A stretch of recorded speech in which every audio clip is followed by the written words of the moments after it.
game. You don't play to just play it. Come after me.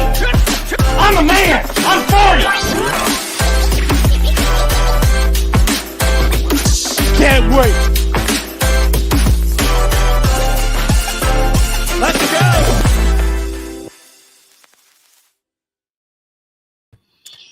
That is a fire intro. Like, I don't know. Y'all, I know y'all can't see. You might see me, Kyle, because you can see backstage. I'm jamming out to the intro as it's on. You play to win the game. That's one of my favorite quotes of all time. By the way, cheap seats topic in the future. Your favorite sports podium moment. You know what? While we're waiting for Chase, off the top of your head, what is your favorite sports, like, at the podium moment? It could be practice. It could be gym or playoffs. Playoffs. That was one of my favorites.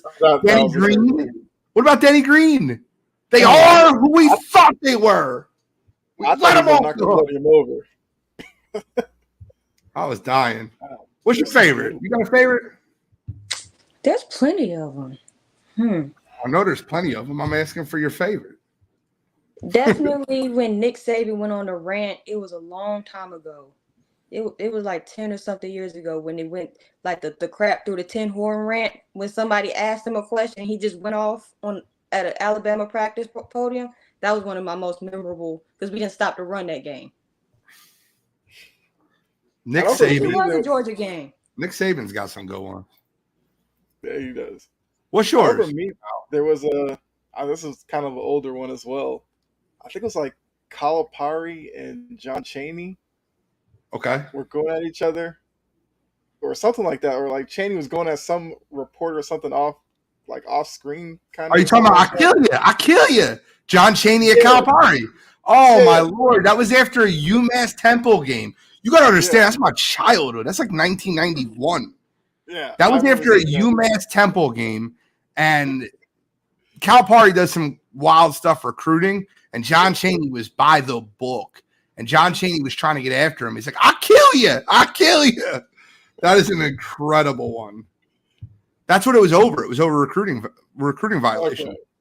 Yeah, I was trying to remember what it was over, but I just remember just him pointing, and it's like, yeah, that was hilarious. Calipari does skirt the rules a little. Yeah. Chris Hackney said they are who we thought they were was the best. Mm-hmm. He saw any Buddy Ryan ran after the Bounty game. Yeah. Y'all don't know about Bounty Bowl, do y'all? Y'all don't know about Bounty Bowl. It's about the Saints Bounty Gate. That's the only Bounty Gate. No. So the Eagles had a body bag game versus Washington. One of Washington Commanders was talking smack. They had just won the Super Bowl, and the Philadelphia Eagles, 1991, had one of the greatest defenses, 1990 maybe, one of the greatest defenses you'll ever watch play football. And they would hurt people. I mean, that's Reggie White, Jerome Brown. That's Clyde Simmons, Seth Joyner, like that squad, right? Mm-hmm. They had a bounty bowl. They had like a bounty game. Buddy Ryan was paying bounties for all the quarterbacks they took out. That's a fact. Before like this PC world, he was paying his defensive linemen to injure quarterbacks. I might have heard some stuff about Buddy Ryan. Yo, Buddy Ryan was different, bro. He was different. We got a great show for you tonight. We got 4 questions. We will have a 4th member. It is a mystery, though. I don't want to give it away, but it's a mystery guest that will be hopefully joining us every week on the show. I'm pretty hype about it, if I'm being honest. I think he's awesome, but we'll find out when he hops on. I don't want to give anything away, but we've tagged all our followers. We're sharing to groups, but let's get started. Jory's got a question for us. It's straight out of Jory's Sports Stories. I'm kidding. But this right here, this question right here is 100% so Jory can talk about her team yesterday. That's what it's for. Don't lie to yourself. Don't think that this is a question about Joe Burrow. It's not about Joe Burrow. Go ahead, Jory. Read the question. Why? Well, it is partially about Joe Burrow, but why do the Bengals consistently play him when they know that he's not the healthiest thing right now? I'll go last because I got a little spill, but I'll let Gene go first and then Kyle. I'm not even on the screen. I'm not. Oh, there I am. I'm upper right. Oh, I like this. Now I was looking for myself on the left. I'm not there. I'm here. All right. So why do they play him? Because this is a Super Bowl or bust season. They're losing T. Higgins, and they don't have any faith that their backup quarterback can win football games. I'm going to be completely honest with you. I don't think their backup quarterback can win football games. And I think if they shut Joe Burrow down, it should be full tank mode. I'm not saying they should not shut him down. I think his health is super important. But if I'm being completely honest, I don't think they have an offensive line that's that good. I think Joe Mixon's obviously lost his step. T. Higgins is on a contract here. Now he's out with cracked ribs. They don't really have weapons outside Jamar Chase right now. I don't think that's that. Just personal. I think they're a bad football team without an elite quarterback. Like, let me ask you a question real quick. What do you think the Chiefs' record would be without Patrick Mahomes for a whole 17-game series? No, for a whole 17-game season. What do you think their record would be? Who's their backup quarterback right now? Who is it? I know it's been the kid from Michigan for a while. Yeah, it was Chad Henne forever. Yeah. Who's hold on, let me just check it real quick. That's actually a good question. Who is their backup? That is a good question. It's not hitting anymore? It's Blaine Gabbert. Blaine Gabbert got there in the offseason. So how many games do you think that Chiefs team would win with Travis Kelce and a bunch of who's at wide receiver with Blaine Gabbert all year? Maybe 6. 6? How about 4 or 5? Yeah. 4 or 5? So what you're saying is that quarterback makes a 10-game difference. So with the Bengals, it's very simple. When you pay a quarterback $50 million, you really don't have much depth. They have to be special. Yeah. And with Joe Burrow having his calf injury, he's not special. He's very pedestrian. Mm-hmm. I don't want to say Zach Wilson, but I mean, it's close. With the calf injury. He might be Zach Wilson. He's terrible right now. Terrible. Like terrible. Like give me my Charles Barkley voice. Terrible. Terrible. So yeah. should they sit him? They're past that point. I'd have sat in the first 4 games of the season, made sure he was 100% healthy. I agreed with Jamar Chase when Jamar Chase said, bring him back week 5, pup him. Come back 100% healthy. If they steal one game, they're 1-3, they're in the same spot. Now, obviously, hindsight's 20/20.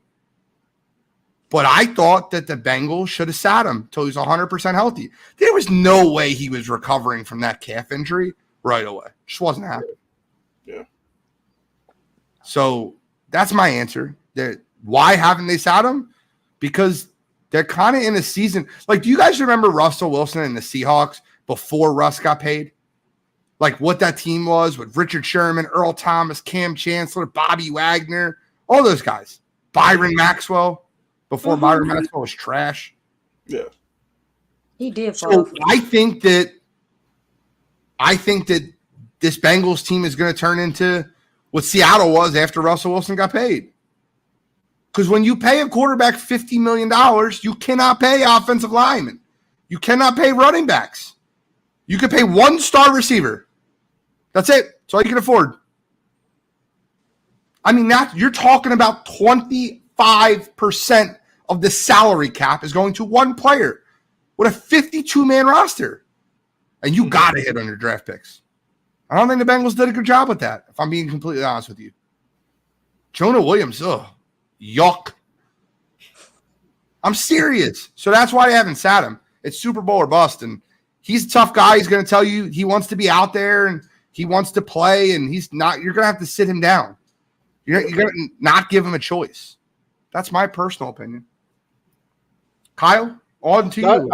I definitely agree with that. You know, the competitor that Joe Burrow is, in his mind, it's if I can throw the ball, I'm going to play. Now, one big issue is, you know, before the offensive line's kind of been a problem anyway, but Burrow's been able to, you know, move around the pocket, take off to kind of mask a lot of that. Unfortunately, the current state that he's in, He can't do that. So it looks even worse right now. I was encouraged by what I saw against the Rams because it seemed like he was starting to kind of get comfortable in his current state of not being as mobile. And he was finding Chase and guys open like that. But I guess that was more about the Rams' game plan than anything because we saw him struggle again this past weekend. So I definitely think he's playing because he understands that this team is in a Super Bowl like mentality. That's the mode that they're in. And like you said, Gene, it might be the last ride with them because if Higgins goes, then they may lose more people on defense because we already see the Jesse Bates loss is a big loss to them. And in Burrow's mind, it's like you got to win it now because we don't want to turn back to the old Bengals with Marvin Lewis those days. It's not fun. Sure. So he's gonna stick it out. The team should have done like you said, first 4 weeks. Because look, I'm from the Belichick mind where Belichick looks at the first 4 weeks as like extended preseason. That's when you do all your experimenting and everything like that. And then after that is when you really start to look like the team you're gonna be. Cincinnati unfortunately didn't see that, and now they're just gonna have to live with the results right now.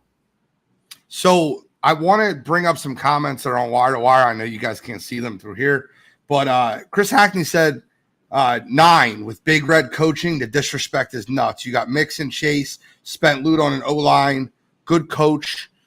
So the Chiefs would have won 9 games. I completely disagree with him, but I'll start there. Second part was Cottrell said, unless I missed the first part, I don't know if you could say the Bengals haven't drafted well. Sure you can. I'm not like, look, I'm going to read you some names out just for fun, and I want you to tell me if you think they were a good draft pick. And if you don't know who they are, you can't say they're a good draft pick. Am I fair? Is that fair? I'm going to read them to you. This was last year. Daxton Hill. He's actually been a decent safety. I'm not hating that. Mm-hmm. Cam Taylor-Britt. He just got hurt. Zachary Carter. Cordell Volson. That was 2022. I'm not going to read you the 5th, 6th, and 7th because they're not starting or playing this year. Miles Murphy. He hasn't looked special yet. DJ Turner. Okay, it's another D-back they drafted. Jordan Battle. Another D-back they drafted. Charlie Jones, Chase Brown. What are we talking about? They haven't drafted bad. Let's go to 2021. Jamar Chase, great pick right there. Jackson Carman.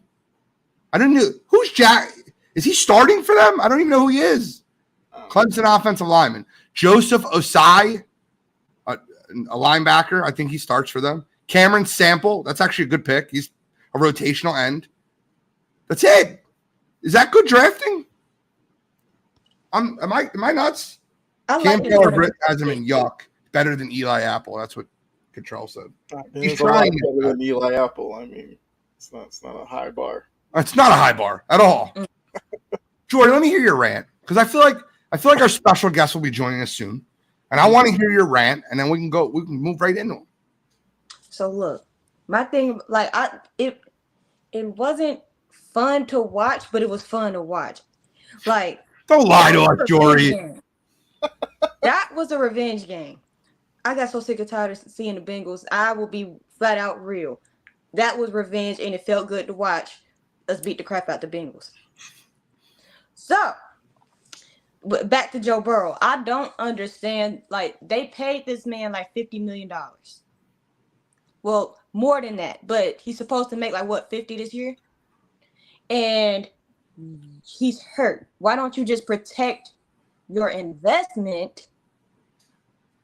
Even though I understand it might be a Super Bowl or bust, but you're risking him getting a more serious injury by playing him. He's already still hobbled from a calf injury. Now I'm hearing little chirps about his shoulder because he got because he's a statue. And he's getting beat up. I had fun watching that. Very much. Why? It was like Macaulay Culkin? I liked Home Alone. And it was like when I watched the game Saturday, and I was trying to be unbiased, but it was very hard. But he was under duress for 3 quarters.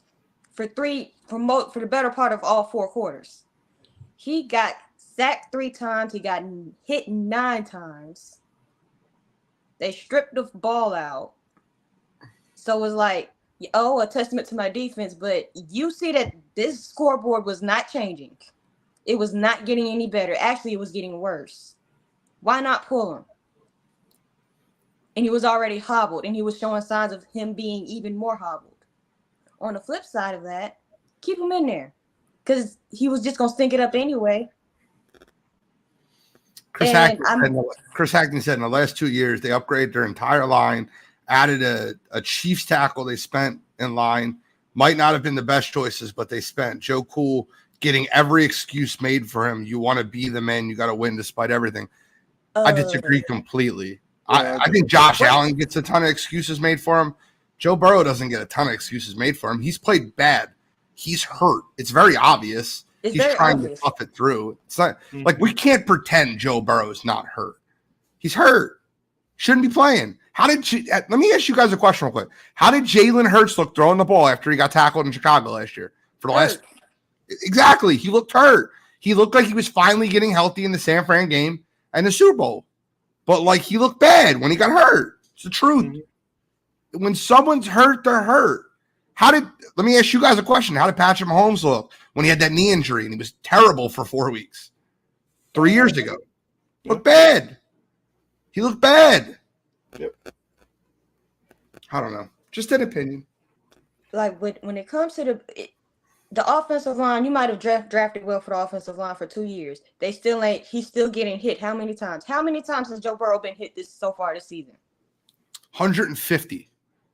It feels like I made that up. It feels like it because he's getting hit. He's already took 3 this week. He took a few more last week, and the sacks.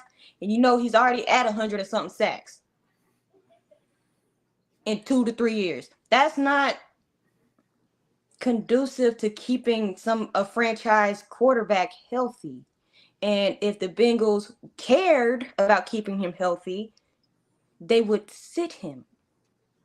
Because you don't want to risk that calf or that shoulder now getting worse. And you know that you're already down 0-2 in a division. And you're 1-1 out the division. Going down 0-2 in a division is pretty much kind of like sealing your fate there. Because with the way, as much as I hate to admit it, Baltimore and the Clowns are playing minus yesterday for the Clowns. Well, they got a little bit of rest. They got 2 weeks that, in my opinion, are very winnable games. They play on the road versus the Cardinals, and then they play at home versus the Seahawks, who don't really have the best pass rush in the world. But then, they have a bye week, and the 29th, they got to go at Frisco and play the 49ers. If he's not healthy by that game, he's going to die. Yeah. And for the next 2 games, I'd rest him because he just took a punishment on Sunday. I don't think you can rest him at this point. I think you have to play him through. I think you have to play him through.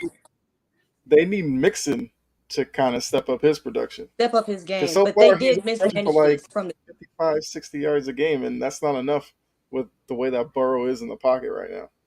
Because he can't move around and escape the pocket. Yeah, he's a pocket passer, but when you look at Joe Burrow, he's most dangerous when he can get outside of the pocket and plant his feet and throw it. It's just mismanagement on so many levels to me. My question I would ask is this. Why, and this is just an opinion, right? Why aren't there more quality backup quarterbacks when you know there's more quality quarterbacks in football? Just for fun.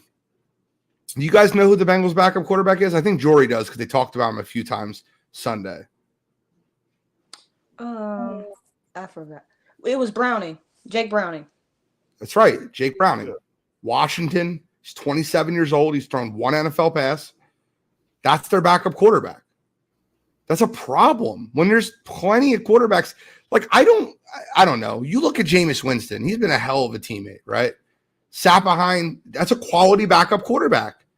And he's a hell of a teammate. He's a hell of a locker room guy. He knows what he's doing. And like, I don't believe into this notion that if you bring in a high profile backup quarterback, that there'll be a lot of talk about him coming on the field. Not with Joe Burrow, not with Patrick Mahomes. You got guys like Cam Newton's unemployed. If you had to hand the team over to Cam Newton for 2 weeks, you feel like they could win a couple games. Am I right? They hand the team over to Jake Browning. What do you think their odds are of them winning 2 games? And that's my point. And by the way, Cottrell asked, who's Jory's team? Jory's team's the Titans. She's a Titans fan. I respect that because they're really never good. So she's a fan of a team that's never good. She's not a front runner. I'm literally messing with you. I wanted you to give me a snapback comment, but that's fine. I mean, we are good. We were good 2021. 2022 was definitely an adventure. And the Cleveland game last week was definitely an emotional wreck. Yeah, I hear you. Let's move on to the next question. I'm ready. I'm ready for the next question because Joe Burrow on one hand is I love this. So it's my question, and my question is to you all in the audience, everybody listening in the chat. And I mean this when I say this, which NFL coach gets fired first? Not are they getting fired? Which one gets fired first? Because I got a whole list of coaches that should be fired, and I don't think there's any chance they make it into 2024, right? Tons of them. You got Brandon Staley. You got Josh McDaniels, 2 right on the screen. Riverboat Ron, he actually had a good performance yesterday. There's a lot of them, though. A ton of them. Matt Eberflus should be at the top of most people's list. He is pathetic. That guy is awful. Mm-hmm.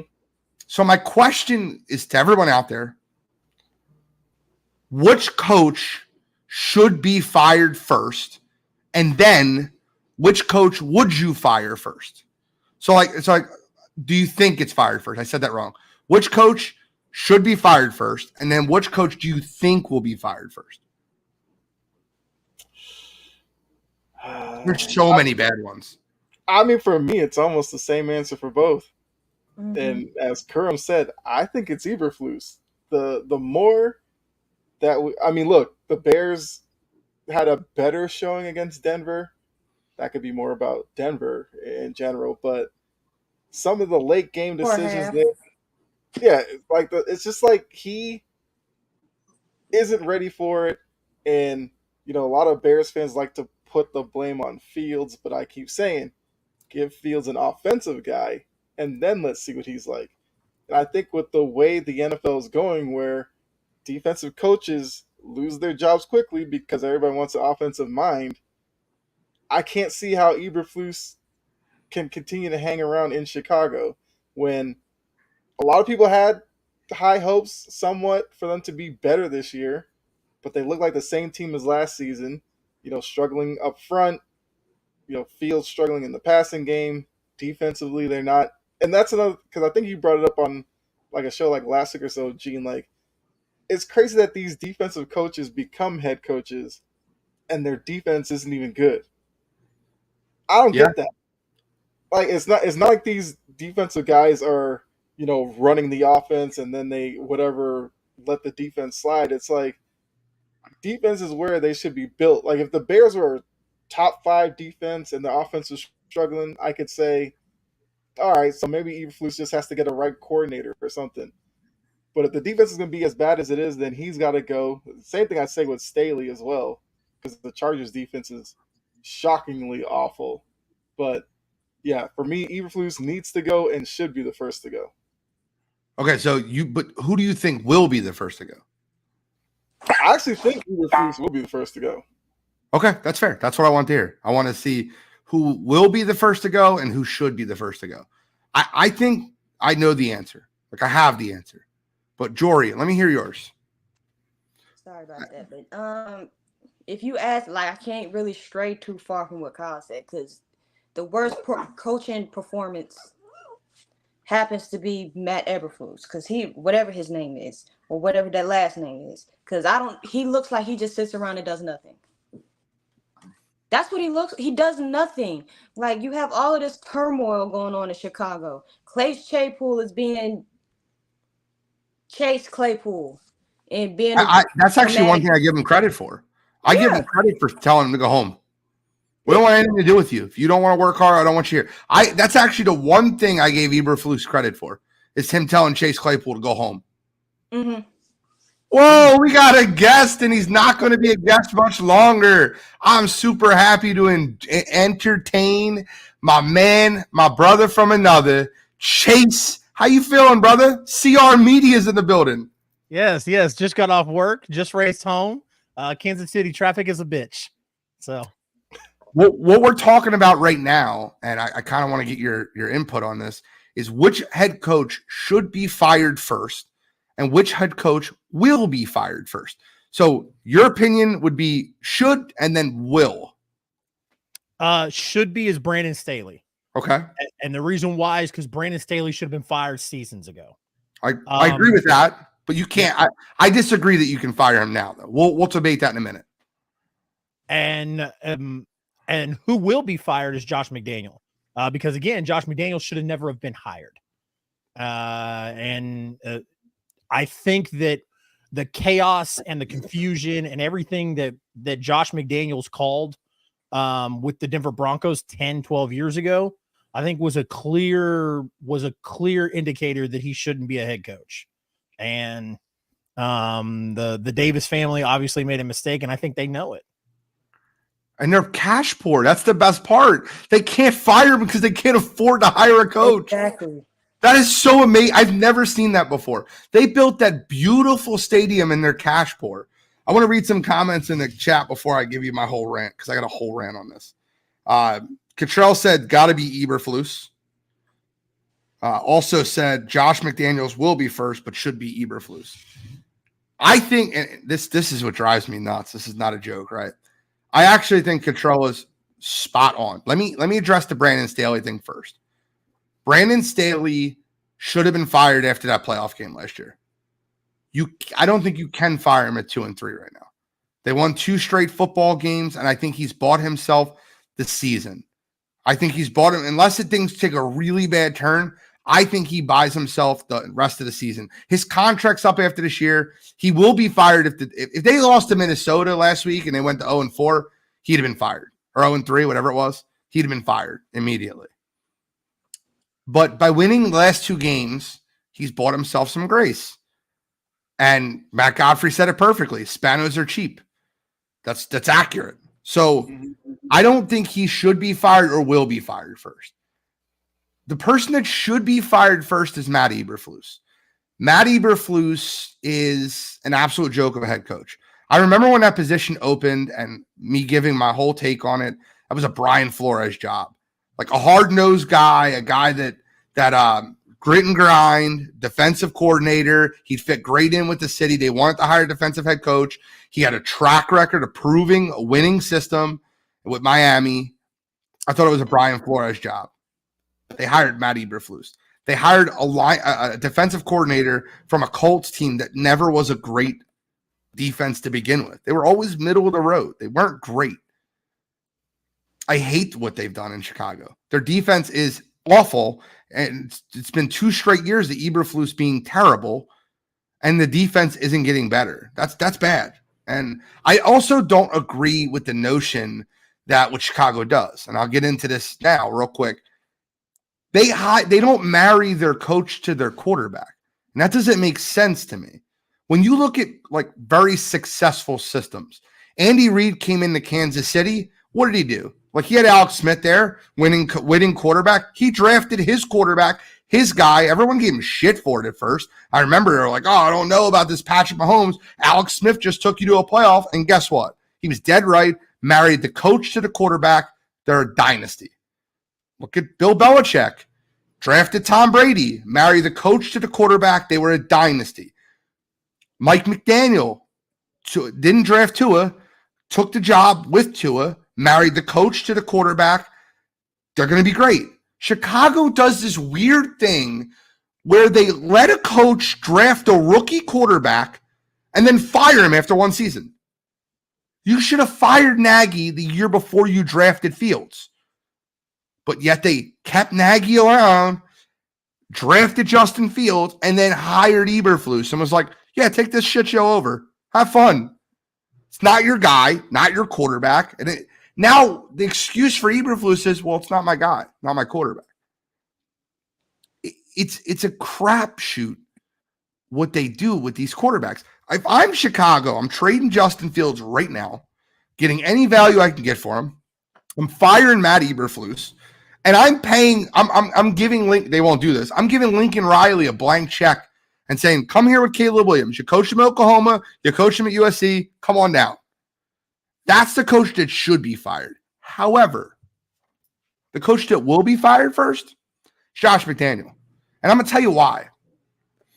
As much as they're cash poor and as much as they can't afford to fire him, I watched that game. That they're screaming. Now, there's so many Raiders fans in that Charger Stadium. They're screaming up to the GM, fire McDaniels. Like, we hate him. Like 100%. They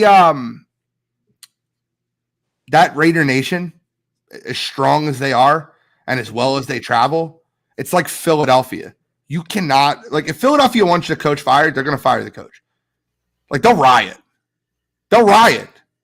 And Raider Nation is one of those franchises, one of those fan bases that will 100%, they'll riot. I think it will be Josh McDaniels. I think he deserved to get fired last year. It was a terrible coaching hire to begin with.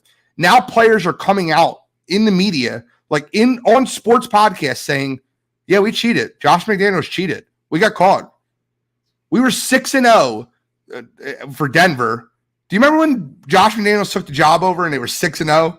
Yeah. And they lost to San Fran. They lost to San Fran in a game they were supposed to win. And they're like, what happened? And they got caught. Good. So funny story about that. That year, Josh McDaniels and the Chiefs played, and Todd Haley called him out in the middle of the game. And I don't know if you guys remember this or not, afterwards, Todd Haley, who was the head coach of the Kansas City Chiefs at the time, met with Josh McDaniels in the middle of the field after the game, and Todd didn't shake his hand. He stuck his finger in his face. 2 weeks later, it was revealed that they were stealing signals and doing all kinds of shit, cheating. The Patriot way. Yep. Took it from New England. Yep. I'm not like, listen, nothing against, listen, I know Kyle is a Patriots fan. I'm not taking a shot at Kyle, but it's the Patriot way. The Patriots got caught doing that.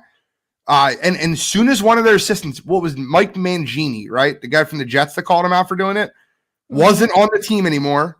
They called him out for doing it. Josh McDaniels got caught doing it. Since he got caught doing it, he's 7-27 as a head coach.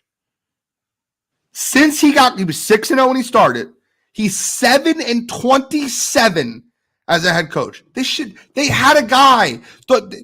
First of all, I'm gonna tell you something right now. Rich Bisaccia could have won Coach of the Year the year he took that team to the playoffs after everything that happened with Gruden and after everything that happened with Ruggs. That happened in the same year.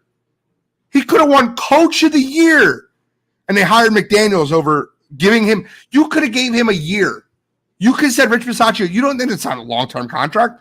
Rich Bisaccia, you earned the job for a year. Let's see what you do. Nope. Gotta get Josh McDaniels. Joke. What a fraud. The one thing I want to say about Staley is even yesterday, he did that whole 4th-and-1 thing. Yep. That almost cost them the game. If it had been any other team other than the Raiders, they would have lost that game. He did it the week prior with the Vikings, yeah. Brandon Staley has had horrible game time coaching decisions that have cost him multiple games. And you can't be doing all of that when your situational defense is horrible. Yeah. Sorry, good. I love that Gene has this picture up here because I'm going to disagree with Gene. These two guys right here, you have two very extremely talented teams. You have two extremely one extremely passionate fan base. These two guys are sit down. A whole lot of losing. Look, I'll make it very simple, right? And then Mo said, wow, the Pats hate is strong. It's not Pats hate. I'm not hating on the Pats. I don't know where that comes from. That's not Pat. Kyle, you're a Patriots fan. Do you feel like I'm being a Pats hater? No, I mean it's a lot of the stuff I've have heard and had to try to defend and stuff. So no, I mean it's just you. What do you try to defend? Do you not think they cheated? I said I think like last week or something. Like Spygate was whatever, because at first when I heard about it, I had no clue what it was, but hearing about it, I get it. And I also thought, Deflategate was overblown because of Spygate, and it's almost like a lot of analysts and people look at the Patriots as like the only franchise that's ever tried to cheat or whatever, and it's just like it's not that big of a deal, Look, it's professional sports. There's a lot of teams that will try to get as close to the line as possible to try to succeed in certain ways. The Patriots, a couple of times, went a little over, and I understand it. Like I understand when you say a little over, do realize what Spygate's about, right? As being a Patriots fan, I figured you would know. Yeah, I was saying like at first I didn't know, but yeah, I've seen the whole them being on the sideline, like looking up at the clock, looking at coordinators' signals, and looking at the play, and then marrying it all up. Yeah, like I said, when I first saw it, I was just like Spygate, like whatever. But yeah, I understand like why a lot of fan bases like don't like the Patriots. I get it. I've come to terms with it and can agree with what people say about them. But, okay. Yeah, so like when people bring it up, I don't think it's necessarily hate, especially like Gene, like you're an Eagles fan. If it was a Jets fan, then yeah, it's hate because it's the Jets fan. But bro, they stole a Super Bowl from me, man. I'm gonna tell you something right now. I mean, and you can say whatever you want to say. Hear me out here. A senator from outside of Philadelphia sued the Patriots. You know about this, right, Pat Toomey? Sued the Patriots. Yeah. I heard about that. For rigging a football game in the Super Bowl. You talk to Brian Dawkins, might have been one of the most religious people in the world, kindest souls, like doesn't curse, great human being. He said they knew our plays. They knew our plays. He's like, they knew our signals. He's like, and by the time we caught on, it was too late. Do you know about what Doug Peterson did before they played the Patriots? Do you know that play, they didn't practice the Philly special one time in the Super Bowl week? They practiced it. It was supposed to be for the Vikings game, and they wouldn't practice it because they knew they were using it in the Super Bowl because they were afraid that someone was videotaping the Eagles practice. That's not a joke. And like Mike Tomlin has said it multiple times about it. A lot of weird stuff happens up here in New England, like the time when his headset got cut off. Like we're getting off topic. I get it. My point is, Tomlin's the same guy who stepped on the field when Jacoby whatever was running down and acting like he didn't know. Like Jacoby Jones. So because of Tomlin and Harbaugh, I don't want to hear them whining because they whined way too much about the Patriots to me. I just want to throw this out there. According to a website, which I've always used just to kind of for this point as well. Kyle, this is for you. Gene, this is kind of to argue against your thing. Okay. Out of the NFL's biggest cheaters throughout their history. Your teamcheats.com. I know what you're. Yeah. New England's not even in the top 10. Okay. However, they're the only team that's got caught with a video assistant 3 different times filming another team's practice. Look, when your team cheats website that you're talking about includes steroid users as part of cheating, which every team in the league has steroid users, and that's not a team thing. So I get what you're saying, but what I'm saying is organizationally, the Patriots cheated. A guy taking steroids that the organization doesn't know about is not organizational team cheating. What that is a guy taking steroids. An organization having, bro, I ask you all to listen to us. I think it's Brandon Marshall's podcast or Brandon Marshall's on the podcast or wherever it was. They're literally talking about, they're like, I can say it, whatever. And they just literally go off and say it. Like, he would tell me to run to a specific spot, turn around. If they're lined up in this formation, they're running a hitch, run to this spot and turn around and catch the ball. And he's like, we were never so prepared. If you did exactly what Josh told you to do, we've never been so prepared for a game. And then after we got caught, we're like, I knew we weren't that good. That's what he said. Like, that's what the player on the team said. That's on the, I get it was on the Broncos. I understand that. But to pretend he didn't bring that from New England when New England got caught with it is blasphemous. You can't think he made that up after New England got caught for it. Like, come on, stop. Yeah. Right. I agree. I agree with that. My whole thing was when Spygate blew up out of control, I remember guys like Jimmy Johnson and Bill Cowher and stuff saying, we have guys who do that too. So then I understood that the Patriots issue was the guy on the sideline, but other coaches came out and said they had a guy who films the same kind of stuff up in the box. That's why I was like, if you can't see signals in the box. That's the big difference. That's why the box is allowed to be filmed and not the sidelines, because you can't see signals. Like, that's why everyone covers their face when they're talking in their microphone, because there's lip readers out there. Yeah. It's not a joke. It's also extremely convenient. It's also extremely convenient because, like I said, Kyle, I'm on both sides with you, man, and I try to level out on this. But to Gene's point, it's also extremely convenient that during big games, the other team's hotel will magically have a fire alarm pulled, and they get woke up at 4:00 in the morning. Now that could be a fan doing that.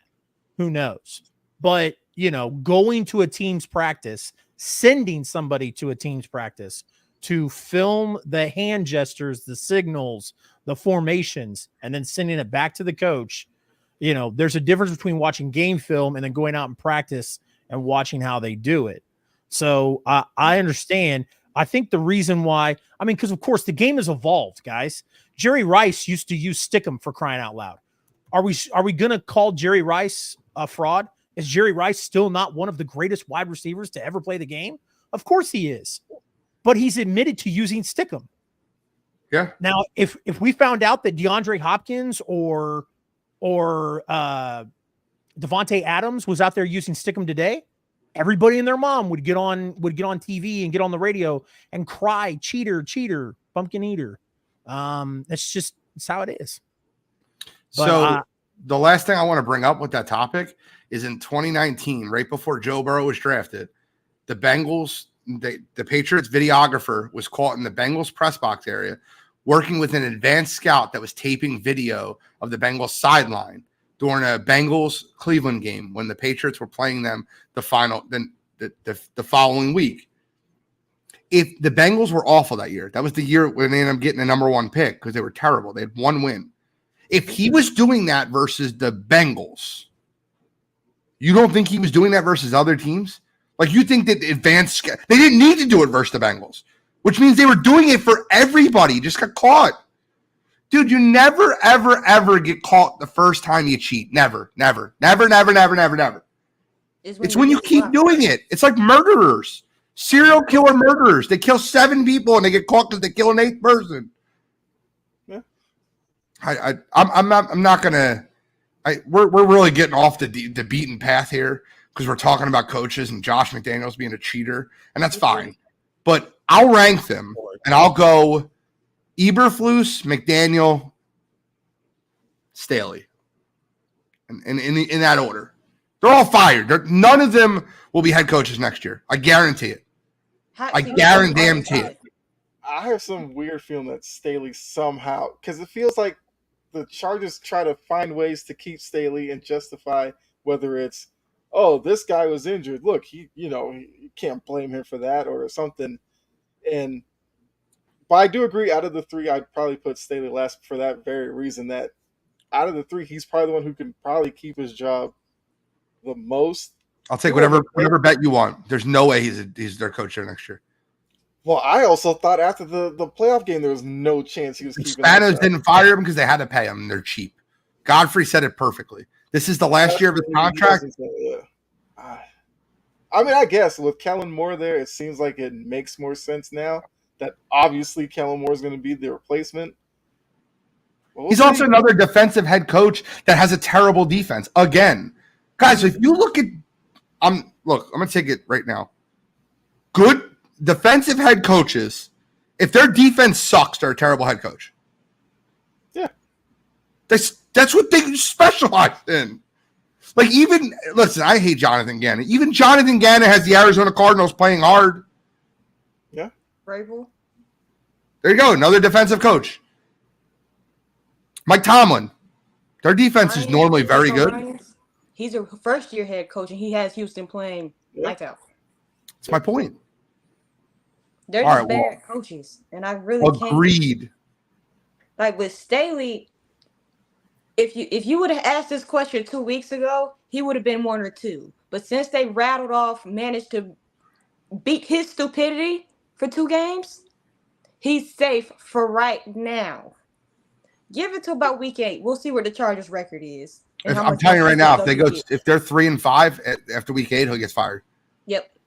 I agree with you. Yeah, I can see that. Yeah, Staley should be like a bye week type of fire. Just like as far as Eberflus, he's probably the first one that's gonna go because he just does nothing.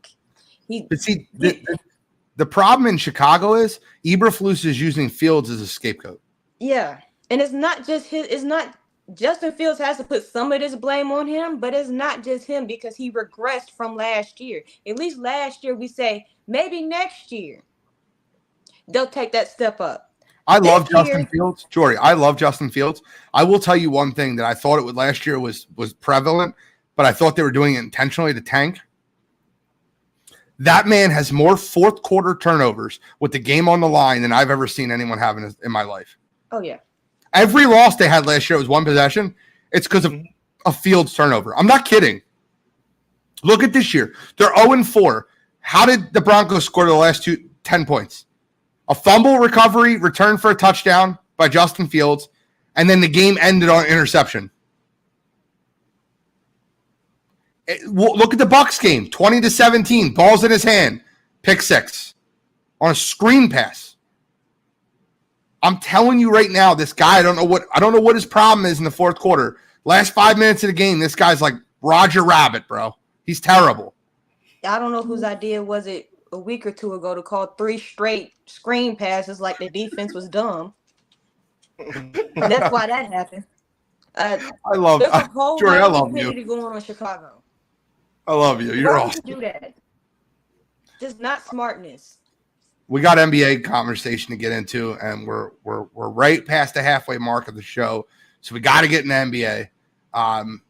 Kyle, this is your kind of question, mixed with a little Chase add-on, and then we'll get into some little funness at the end of the show. All right, so the first part is looking at what the Bucks and the Celtics have done recently. The Bucks getting Lillard, Celtics countered that and got Holiday. Which team right now should be the favorite in the East? Or do you think there's a third team out there that nobody's talking about who could upset both of these teams? I guess we can go Jory, Gene, Chase, and then I'll go last. Okay. I don't think there's a third team because the Heat are done. The 76ers are, until they get James Harden off their books, not going anywhere.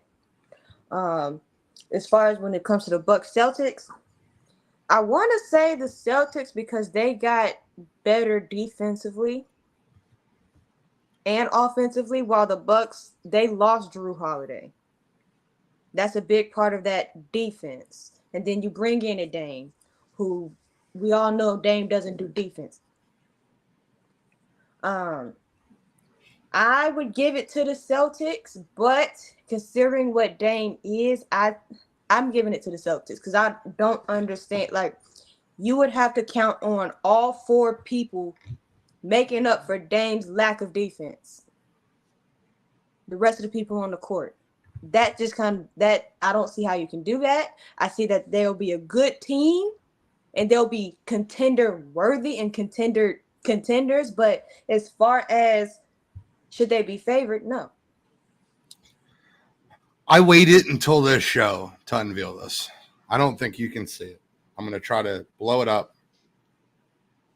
Can you guys see that? Yeah. Nope. I can. I have $500 on the Boston Celtics to win the NBA Finals. And I hate the Celtics. The Boston Celtics are going to win the NBA Finals. What they've done, what Brad Stevens has done to get Porzingis and Drew Holiday for Marcus Smart and Malcolm Brogdon, he should have a trophy. Someone should give him a trophy now. I'm telling you right now, there's no doubt in my mind Boston wins the NBA Finals. How they fleeced Drew Holiday is beyond me. That Brad Stevens should win Executive of the Year right now. And like, if you're talking about, well, they're hoping Porzingis a defender to be an interior defender. No, they're not. If I'm not mistaken, and I know Average Al is like 50 years old, don't they still have Robert Williams on that roster? No, they don't. Oh, No. It's not okay. So you got Average Al, who's fine defender, and then you have Jason Tatum, Jaylen Brown, Drew Holiday. Are you out of your friggin' mind? Porzingis, that team is going to be unbelievable. And you're worried about how they stop someone in the paint? Stop it. Stop it. Stop it. You can find interior defenders on the trash heap. No, Freddie. No. You can find interior defenders on the trash heap. You can. The Boston Celtics have won the NBA Finals. They don't even need to play the season now. I don't even know what I'm going to watch. I'm not overhyping anything. He's the best guard defender in all basketball. You have Jaylen Brown who's a great defender. You have Jason Tatum who's a good defender. You have Average Al who's a good defender. You have 5 guys on the court that can shoot at one time.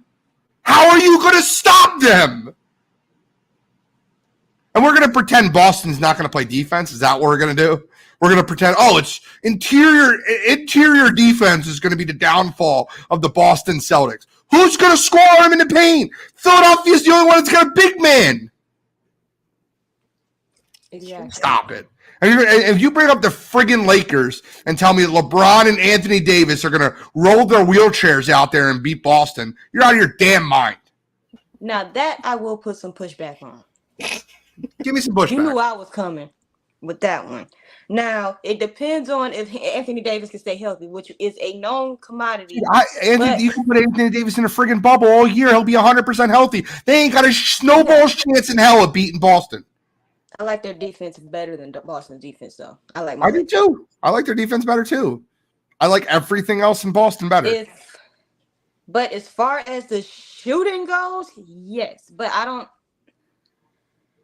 Boston is going to be tough to beat because the pieces that they gave up and then what they turned them into is pretty. You can't really argue it at this point. And I'm a Lakers fan, so I'm not supposed to be doing all this pom-pom waving for the Celtics. Oh, and by the way, you guys bring up Milwaukee. I'm not kidding with you, and I mean this when I say this. And Chase and Kyle might give you a different answer, and Jory might. The Bucks are worse. They're worse. I agree with that. Nobody can defend the perimeter on the whole team. I agree with that. That's why I said it should be Boston because Dame doesn't do defense. Giannis can do interior defense, but as far as perimeter and stopping people from shooting threes all the time, no. They don't have anybody else after they lost Drew Holiday. Who do you rely on? An old injured Chris Middleton? Fact. Makes no sense. His So, knees have seen their better half of their career. They did this trade to make Giannis shut up. That's what it was. Chase, what's your thoughts? So I've got a notebook that I keep notes on. And, because when you asked me like, hey, what's your question? I presented my question and you were like, hey, we're going to kind of combine the two and whatnot. I was looking at it because I wanted to ask, what is Milwaukee's ceiling now that they've got Dame? And I've got it right here. Boston over Mill, which stands for Milwaukee. Eastern Conference Finals is stealing to me. Yeah. I don't even have like faith in the conference finals with them. Dame is very talented, obviously. But I feel like adding Dame onto that team it lacks depth. And it's just not a good fit for Dame. I would have liked to have seen him gone to a different team other than Milwaukee, but playoffs, maybe. Conference finals, don't see it. And I love the Boston. I love the Boston pick. I absolutely love the Boston pick for the Eastern Conference. Okay. Well, so I guess I'll jump in and out. So I obviously will pick the Celtics as my team, but I will say, like, the one thing with the Bucks that I'll constantly give them a chance is because of Giannis. Giannis is like the ultimate competitor. He'll do whatever it takes to win. So I'll always give the Bucks a chance in the East. But I agree with you. Like, the Dame Lillard addition, like, doesn't move the needle for me at all. I've questioned since he's been in Portland and he's gotten all this love. I don't know if he's a championship level type of player. I think he's a guy who's going to look great on SportsCenter because he'll hit logo threes and everything like that. But that's all good and well in the regular season. But come the playoffs, when it's like down in the trenches of like half court basketball, each possession is that much more important. I don't know if Lillard is the type of player that gets you over the hump. And yes, Giannis put a lot of pressure on Milwaukee to do something because he's putting out there that, oh, just because we won that one title in Milwaukee doesn't mean I'm just going to stay here and it's going to be status quo. And also, like you guys said, I don't know if Drew Holiday's the guy they should have moved on from. I didn't understand Chris Middleton that. if they should have moved on from anybody. Middleton had to be the guy, but for some reason, they need Middleton's perimeter shooting. But Middleton's kind of getting into the Klay Thompson territory for me. Like, I don't know if they'll ever be the same after the injuries. And with the way the Bucks are kind of structured right now, they need Middleton to be around all season. I don't think he has it in him anymore. You know, depending on Brook Lopez. Who plays more games this year? Who plays more games this year? Middleton or Kawhi Leonard? Middleton. Yeah, it's probably Middleton. Because Kawhi, the way he'd be talking, is just like he's gonna play like 40 games and tell people like whatever. My knee hurt. Yeah. So yeah, I mean they're gonna rely on Middleton. You know, they're relying on an older Brook Lopez. They're relying on Bobby Portis now, who's got to shoulder more of the load. And I don't know how that's gonna. Well, Giannis's brothers. Jay Crowder was there. Yeah. Giannis's brothers, who only have a job in the NBA because they're related to him. I mean, they're the best cheerleaders in the league, but on the court, they don't really give you much of anything. And for Boston, look, the concerns about Robert Williams going out, Smart, whatever, but it's like Smart, Drew Holiday. Who would you rather have? I'd rather have Drew Holiday. If you could get Porzingis, would you rather have him or Robert Williams? Look, I love Robert Williams. Offensively, he just was not developing. And he's also injury risk as well. He's kind of like AD, where if you see him go up to block a shot and he comes down, you have to worry if he's going to hurt himself or not. You hold your breath when he go up. Exactly. He's a freak athlete, but he's always hurt. So, I just have to go with the Celtics on this one, but I'm not going to count the Bucks out because of Giannis. He just finds ways to get it done. I don't think that trading for Dame was the answer. You can call this whatever you want to call it, but I've always considered Dame a broke man's Westbrook. Oh, that's a bad comparison. Yep. A poor man's Westbrook? Yep. Westbrook can't shoot. Not anymore. Westbrook could shoot for the first 4 years of his career. And then after that, he was terrible. I wouldn't say terrible. He might have been one of the worst shooters I've ever seen in my life. Chase, I'm not kidding when I tell you this. I really mean this. I think there's 7 to 10 NBA All-Stars I can beat in a 3-point contest. Russell Westbrook. This is no joke. Ben Simmons. They're all-stars. They went to an all-star game. These guys can't shoot. Russell Westbrook, how were they Jory, you watched him in LA. How were they defending him? They weren't defending him because they wanted him to shoot. Draymond Green. How bad that has to Kevin be? Hart beat Draymond Green in a true. three-point contest. He did. Look it up. Kevin Hart beat Draymond Green in a three-point contest. That's not a I joke. could beat Ben Simmons. I don't know if I watched Ben. It's not a joke. I went to a 76ers game. Open gym. Watched Ben Simmons take 76 three-pointers. 76 practicing. Open gym. How many do you think he hit? Now, just let me be clear, right? Open gym NBA three-pointers, like Gilbert Arenas hit 93 out of 100. Mhm. It should be water, right? Me is my big fat ass that goes to LA Fitness. I hit 14 out of 20. How many do you think Ben Simmons hit out of 76 three-pointers? 3. Oh, way more than that. He probably like banked in 8 of them. He made 33 threes out of 70. In the still open not gym, good. that is so bad. And you have nobody playing against you, and you still just shooting up bricks. I could beat him in a 3-point contest. Steph Curry would hit 98 out of 100. Like free throws, like water for him. Playing around, Curry would do that. Yeah. Yeah. That's we're talking about one of the greatest shooters of all time. I'm just saying, like, the difference between someone that's like Ben Simmons and Russell Westbrook. Oh, he can't shoot. Here you go. I love Russ, but he couldn't hit water if he fell out of a boat. Man, Sure.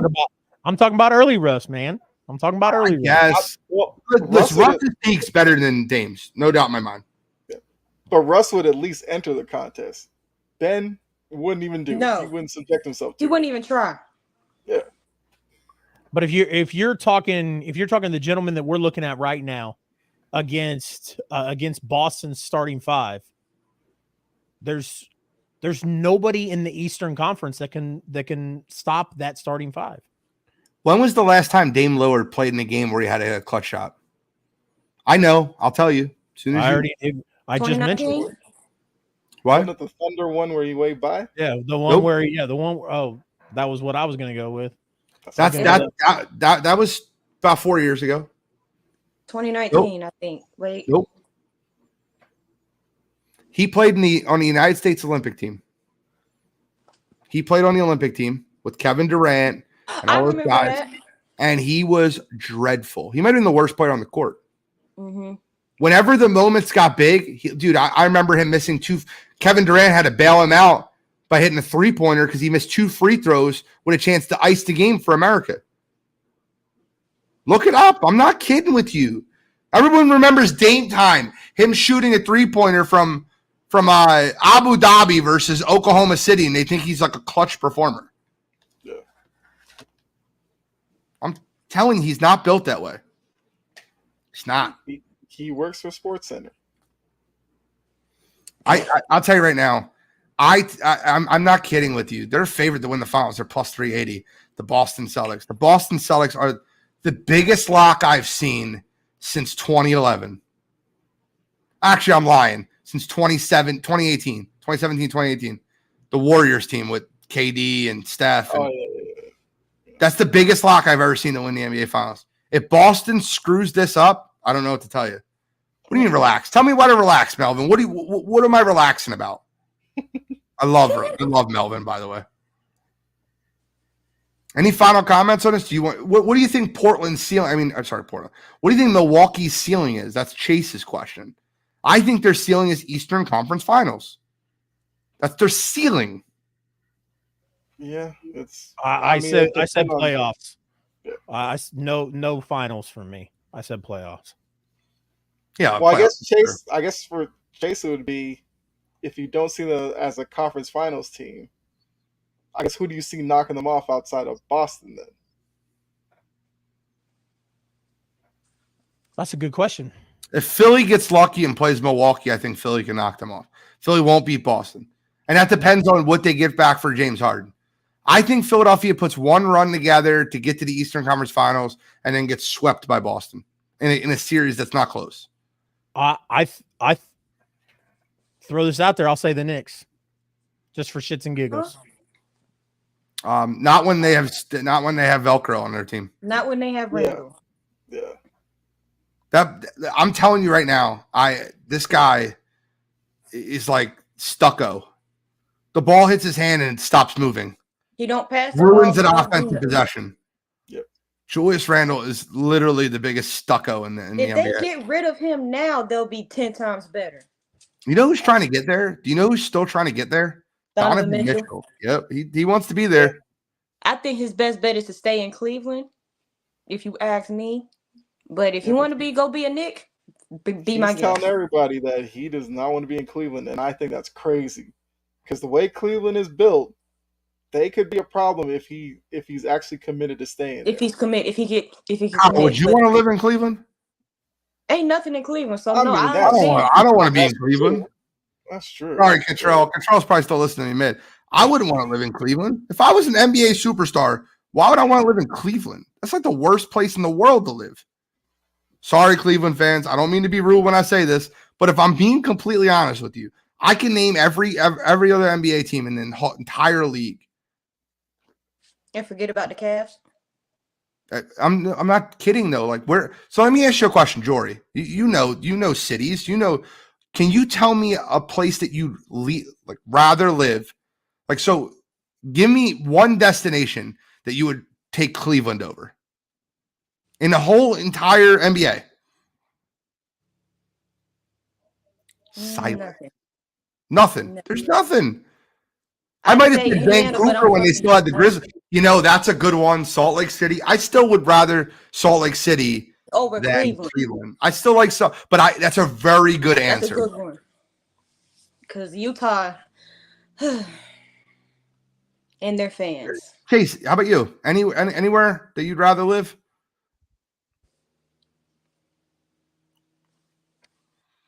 I see you going through the teams in your head, like I see it.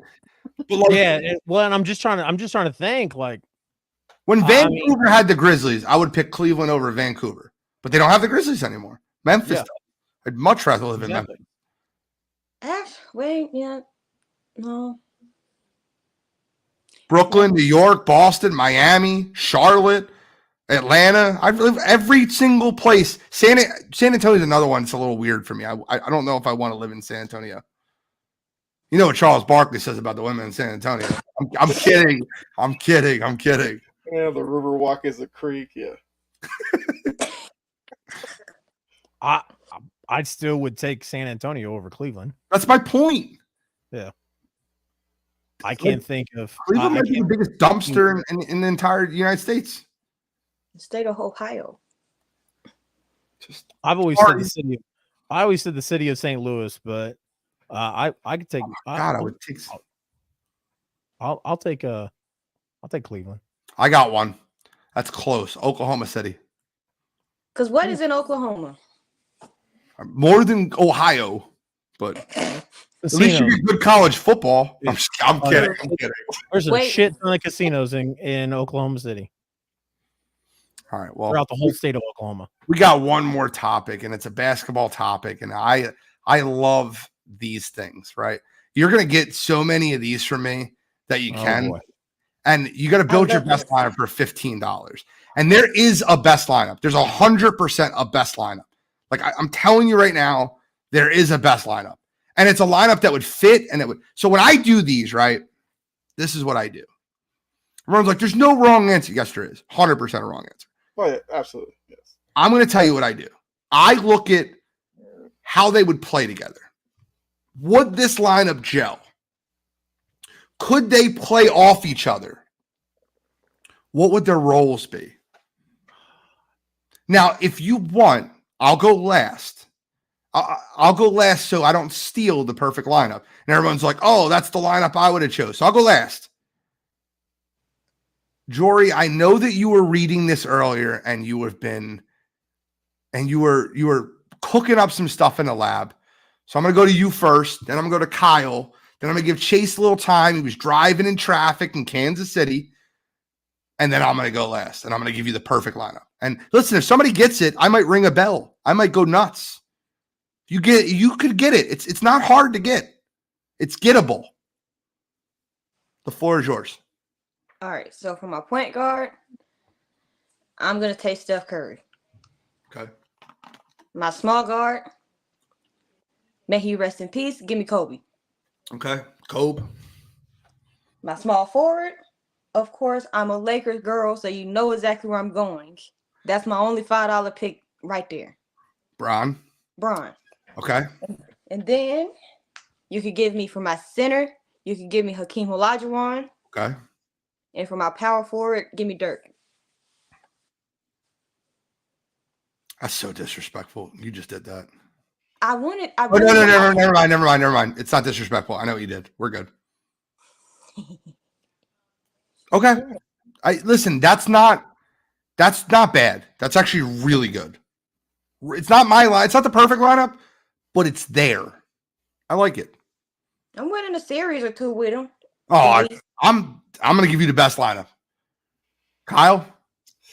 All right. So I agree with Jory. Point guard, I took Curry. Although with my shooting guard pick, I did think about another point guard, which would have been hilarious. But I have Jordan for shooting guard. Okay. A small forward, I took KD. Okay. At the 4, I'm taking KG. Okay. And I'm taking Olajuwon as my center. He wins. The ding, ding, ding. That's it. That's the perfect lineup. Maybe it's too easy. That's the perfect lineup. You have floor spacing, shooting, killer mentality, defense, and rim protection. Yeah, I mean I felt like the center position, Olajuwon at $1 was the obvious pick. Could you imagine? Right, that's so ridiculous. Could you imagine Michael Jordan playing with shooters like Steph and KD and having rim protection and defenders like KG and Hakeem Olajuwon? I'm not kidding with you. That team would go 83-0 in a regular season. I know there's only 82 teams. They would beat a team by mercy. They would give them 2 wins. Yeah. That would be that's the answer. Sorry, Chase, I'm sorry. If you give me a different one, then I'll listen. But that's the answer. That is the answer. That's the Allen Iverson. That's the answer. I mean, I did doing math right now. I did almost do like Isaiah Thomas and Jordan together just because the hilarity of the two of them playing together. But I hear you. Yeah. I will give credit where credit is due. Jory gave me another thought because she went with Steph, Kobe, Bron, and I think they would play great together. Yeah. And then you have Dirk, who's going to space the floor with Hakeem Olajuwon as a rim protector, and I think that lineup's incredible. Could you imagine LeBron barreling down the lane, kicking it out to Steph and Dirk or Kobe? Like, what? That is insanity. That is a great lineup. That's the only lineup I'll consider. But Chase, I'm listening. Chase. So I'm gonna go Curry for $4. I'm gonna go Allen Iverson for $1. Okay, you got $5. Okay. Then I'm going to go. I was wrestling with this one. I thought about going KD, but I'm going LeBron. Okay, so we're $10. Yep. And then Dirk for $1. And then Shaq for $4. Okay. I don't mind it. I just think that your guards would get bullied. They're too small. You need like size, a 6'4" guard. You know, particularly out of North Carolina. I'm kidding. But listen, I get it. I understand. He went big. He went dominant with his center. But here's my counterpoint to that, right? Now, I have a fun activity we can all get into. We can draft. We can draft out of this $15. 4 of us. Snake draft. Okay. Now, what this essentially will tell you is that means you can't draft the same player and you have to stay under $15. Did everyone understand the rules? What? You want first pick? Do you want first pick? Yes. That means you get 8th pick. Huh? It's a snake draft. So if you have first, you get 8th. It goes 1, 2, 3, 4, 4, 3, 2, 1.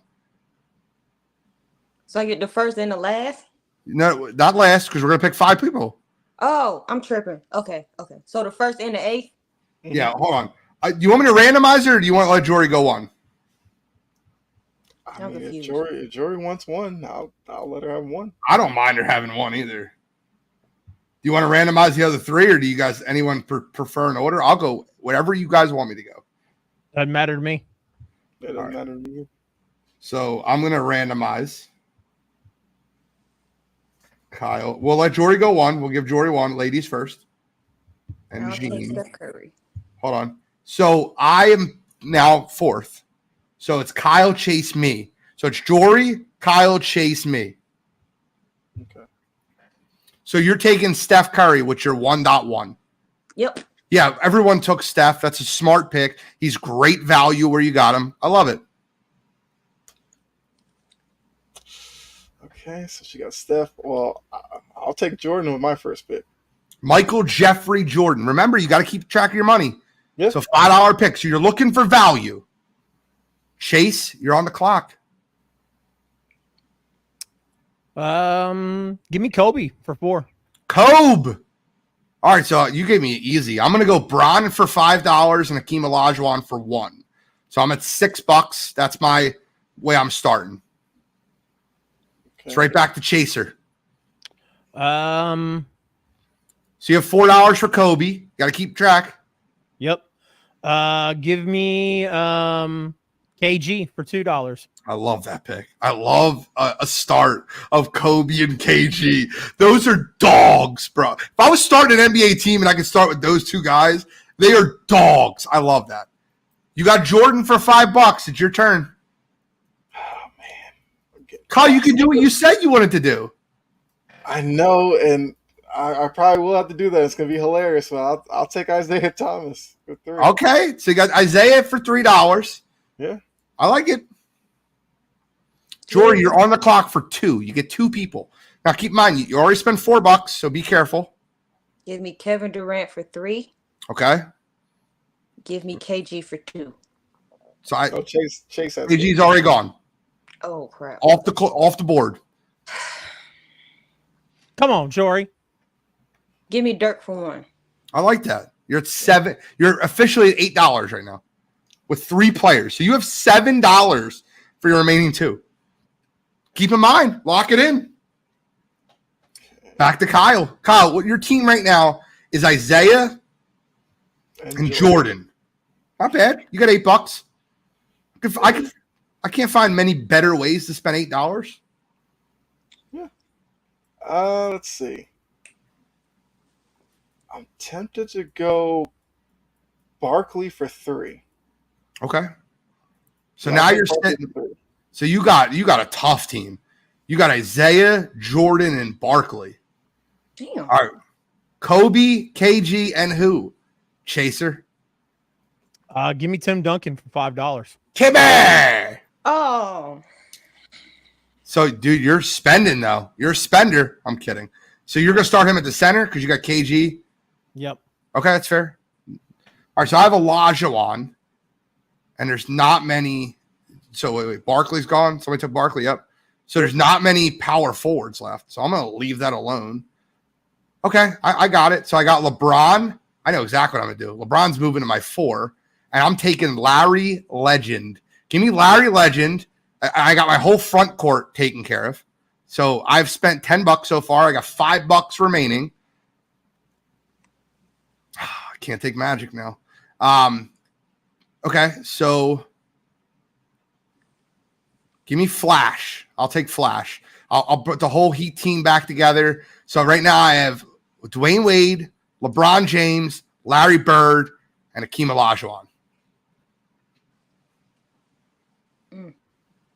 Okay. Let me think. Back to Chasers. My bad. It's a snake. My bad. I thought Kyle was going. My bad. You're good. Give me AI again for $1, and I'm going to put him at my point guard. Okay. So right now you have AI, Kobe, KG, and Tim Duncan. Yes. Okay. Not hating it. Is my turn or no? No, you're after Kyle. You Yeah, get you two have picks. to me. So I'm at 11. Boy, how am I gonna do this? I'll take for my big man. I'll take Wilt. $3. I almost went there. Dude, my OK Google just started, and she's gonna play some music now. I don't know what's going on. What is this? Okay, Google. Hey, Google, stop. Stop. I don't know what that was. Did y'all hear that? I did. Yes. What is going I on? just heard a banjo. I have no idea. All right, so Jory, you're up for your last two, and you have $5 remaining. To my last two? Okay.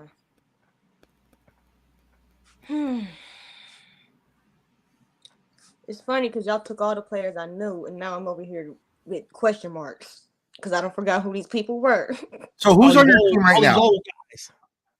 Who's on your Yeah. team right now? She has Curry, KD, and Dirk. Curry, KD, and Dirk. So she has $8 spent, and she has $7 remaining. I Give haven't. me Magic. Give me Magic. Exactly. Why would you not go with the combo guard? Magic, yeah, that's the way to move right there. You And the got two dude with the bucks left. afro. Because I can't think of his name right now. The dude Oh, with the Julius Irving, Dr. J, Okay. I can't. the dude with the afro. You better get Dr. J's name right. Dr. J, I'll take him. She said the dude with the afro. I'm 22. That's the doctor. I was not alive when he played. Sorry, she got Magic, Curry. Yo, how we let her do this to us? Magic, Curry, KD, Dirk, Dr. J. Dr. J. So she's very small. She doesn't have a center. Yeah, because y'all took them all. No, there's plenty of centers left. You just don't know their names. That too. I'm not gonna lie to you. I don't know why I can't. I'm not putting two and two together. Is that Oscar Robertson at $2? Yep. Okay, I'm just making sure because my eyes are deceiving me. But good. All right, so I think I'm down to like only $1 left. So I will take. I could take Stockton, run Stockton and Isaiah in the backcourt, put NJ, Barkley, and Wilt in my front court. Or I take, what was that? I think Elgin Baylor? You talking about $3? Yeah. It's Oh, got- no, $1 by small forward. That's Elgin Yeah, Baylor, right? it's Elgin Baylor. That'd be interesting. Yeah, I'll take Elgin Baylor. Okay. Easiest pick left with $3. Give me Dwayne Wade. I have Flash ready. Yeah, Gene took him. Oh, what? Yep. Yep. Ah. Who's the guy above Dwayne Wade? That's Isaiah. He's gone. I got him. You have $3 left, and you can't spend $3. Everybody's $3 is gone. Mhm. So you have to spend $2. Wow, this is ridiculous. No, there's a $2 player that's just as good as the two $3 players. I'm taking Steve Nash. Steve Nash isn't on here. That's not Steve Nash under the dollar? That's Jerry West. Jerry West, bro. That looks like Steve Nash. My bad. Yo, Chase has been such a fun addition. Yeah. My I'm bad. gonna go Steve Nash. Screw it. Jerry West, dog. All right, so hold on. Let me help you. Who's on your team? I don't mind because nobody else. Everybody's got their 5, right? I've I got can help you. I've got Kobe, KG, Duncan, AI. Yeah. All right, so you have your guards. Okay, so that's funny. You have Kobe, KG, Duncan, AI. So you probably you can't take anybody in the small forward range. Kobe, KG, Duncan, AI. So you have your 4 and 5. You have your Unless you want to run like Bill Russell with Duncan. Kobe, KG. So he's got a 1. I guess you can move Kobe to the 3, and you can go Oscar Robertson here. Yeah. At $2. That's what I'm gonna have to do. It sucks because that's probably who I was going to take. It's okay. Let me figure it out. So I have Flash, $3. I have LeBron.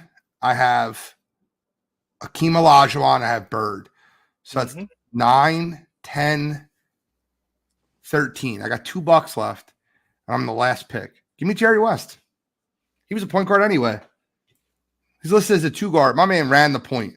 I'll take Jerry West. I'm good with that. I like that squad. He still looks like Steve Nash. Funny. I'll take Jerry West. I'll take the logo over Steve Nash 100 times out of 100. I think the logo is much better. I think Steve Nash is the most overrated player in the history of the NBA. He was the worst defender statistically ever.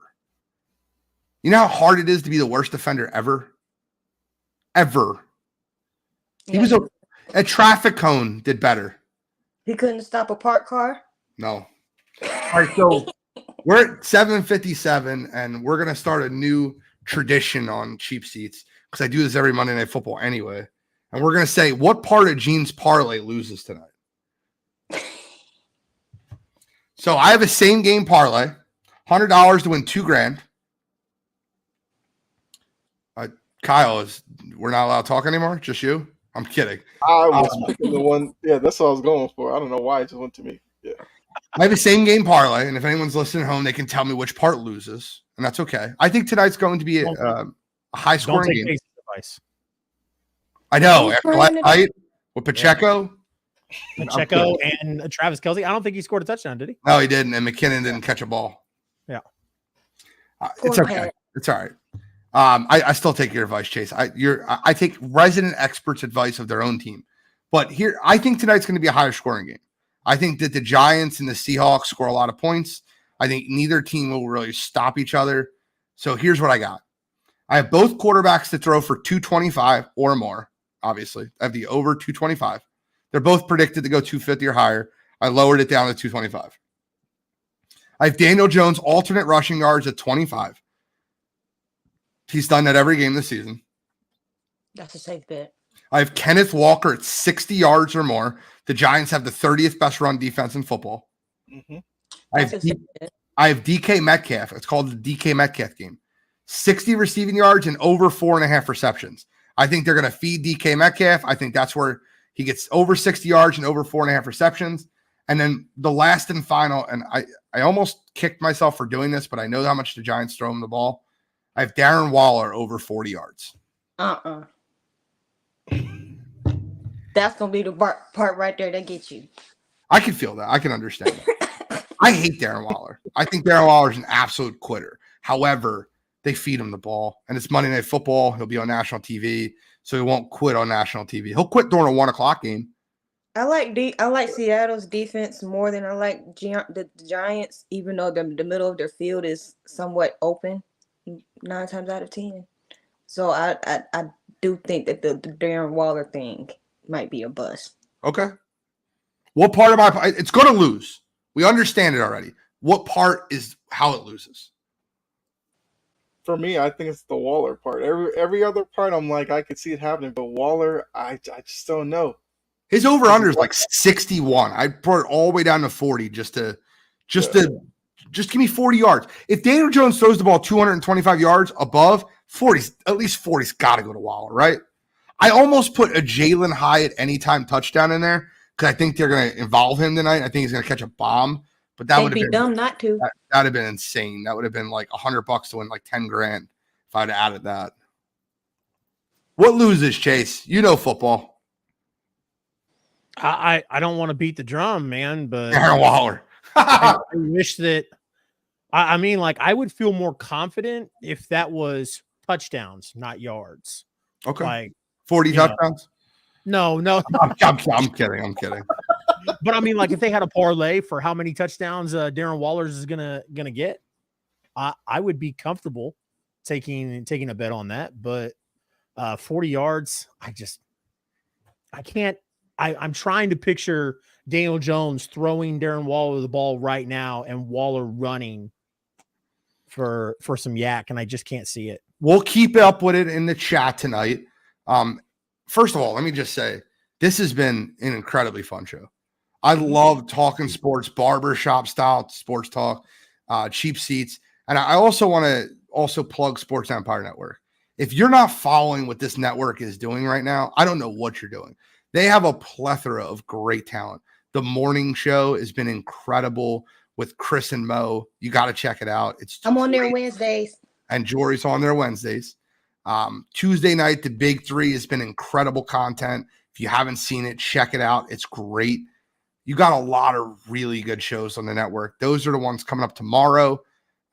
I can't wait till Lie in the Sand comes back because I love listening to that. It's been a fun show to listen to as a whole. As somebody that used to get into wrestling that got back into it, I just seen the Rated R Superstar coming back on AEW the other night.